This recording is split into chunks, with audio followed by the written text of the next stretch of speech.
Hi friends, నేను మీ JD. Welcome to Bigg Boss updates. ముందుగా అందరికీ గుడ్ మార్నింగ్. మొత్తానికైతే third ticket to finale contender పోటీ కూడా అయిపోయింది. ఫైనల్ అయిపోయారు, రిజల్ట్ వచ్చేసింది. మరి ఎవరు పాల్గొన్నారు, ఎవరు బ్లాక్ అయ్యారు, ఎవరు కంటెండర్ అయ్యారు అనేది చూద్దాము.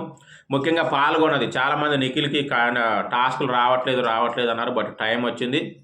ఇక నిఖిల్ ఈ పోటీలో పాల్గొన్నది. గౌతమ్, పృథ్వీ అండ్ ప్రేరణ ముగ్గురు కూడా మంచి టఫ్ కాంపిటీటర్స్. నిఖిల్, గౌతమ్, పృథ్వీ, ఆ తర్వాత వాళ్ళతో పాటు ప్రేరణ.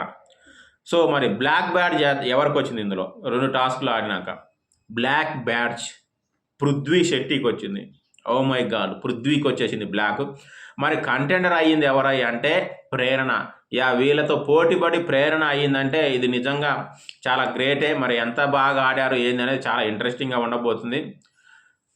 ఇప్పటి వరకు అయిన వాళ్ళు బ్లాక్ వచ్చేసి Prithvi and Vishnupriya, Nabil black badge out of the race. అలాగే contenders Rohini, Avinash and Prerana. Thank you, bye.